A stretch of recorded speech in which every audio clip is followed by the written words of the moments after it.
అంటే ఆ రకంగా ఎంత వ్యక్తిగతంగా ఆయన బాగా చూసుకుంటాడు అంత ఇంత కాదు. మరీ ఆయన ప్రేమకు అభిమానికి పరాకాష్ట ఏంటంటే, నేను సురేఖ ఊటీ షూటింగ్ వెళ్ళాం. తిరిగి వస్తున్నప్పుడు మేటుపాలెంలో ట్రైన్ ఎక్కాలి. అక్కడి నుంచి చెన్నై వెళ్తుంది ట్రైన్, మెడ్రాస్. ఆ ట్రైన్ నేను ఆయన మేము అందరూ ప్యాకప్ చేసుకుని ఒకే రోజు ఊటీ నుంచి కింద దిగాం. దిగిన తర్వాత ఎప్పుడు ఆయన ఆర్డర్ చేశారో, ఎప్పుడు పురమాయించారో, ఎప్పుడు ఏం చేశారో తెలియదు. కానీ మేమిద్దరం మా కూపేలోకి వెళ్ళేసరికి లోపలంతా ఫస్ట్ నైట్ లాగా ఆయన మొత్తం డెకరేట్ చేసి స్వీట్లు పెట్టి చెల్లి చేశారు. ఆయన యొక్క డైరెక్షన్లో ఆర్ట్ సంబంధించి, అంటే ఇలాంటి డెకరేషన్ సంబంధించి ఎంత గొప్పగా ఉంటే మనం అంత ఊహించుకోవచ్చు. అంతకంతగా అందంగా ఆ కూపేని అలంకరించారు. మేము ఫస్ట్ నైట్ అప్పుడు కూడా నేను కానీ సురేఖ్ కానీ ఒకరి చూసి ఒకరు అంత సిగ్గుపడిపోలేదు. రాఘవేంద్రరావు గారు చేసేటువంటి దానికి నిజంగా చాలా సిగ్గుపడాల్సి వచ్చింది అన్నమాట.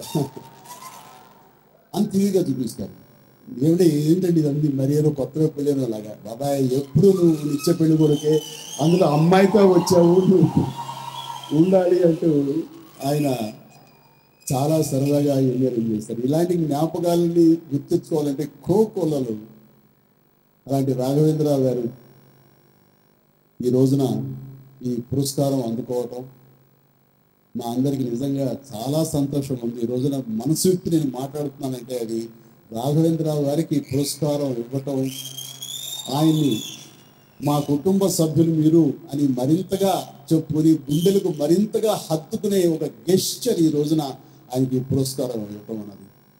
ఆ రకంగా ఆయన కూడా పెద్ద మనసుతోటి ఒప్పుకొని నేను వస్తాను, ఎందుకంటే రామలింగ గారు అవార్డు తీసుకోవటం అనేది నాకు చాలా సంతృప్తి ఇస్తుంది. అలాగే వస్తానని ఆయన వచ్చి అవార్డు తీసుకోవటం చాలా చాలా సంతోషంగా ఉంది.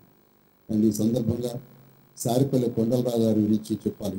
ఆయన అలాంటి మిత్రుడు రామలింగ గారికి దొరకడం అనేది నిజంగా రామలింగ గారికి అదృష్టం, మా కుటుంబం చేసుకున్న పుణ్యం అనిపిస్తుంది.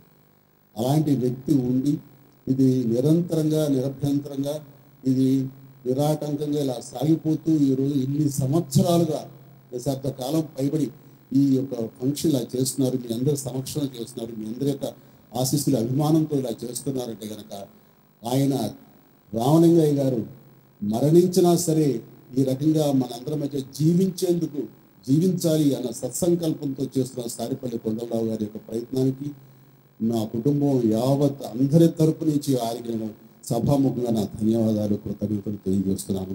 నాకు ఈ అవకాశం ఇచ్చేందుకు ధన్యవాదాలు. Thank you. జై Hind. Please subscribe. Please do subscribe. Please subscribe. Please subscribe. Please subscribe to our YouTube channel. Please subscribe. Please do subscribe. Please subscribe. Please subscribe. Please subscribe to our YouTube channel.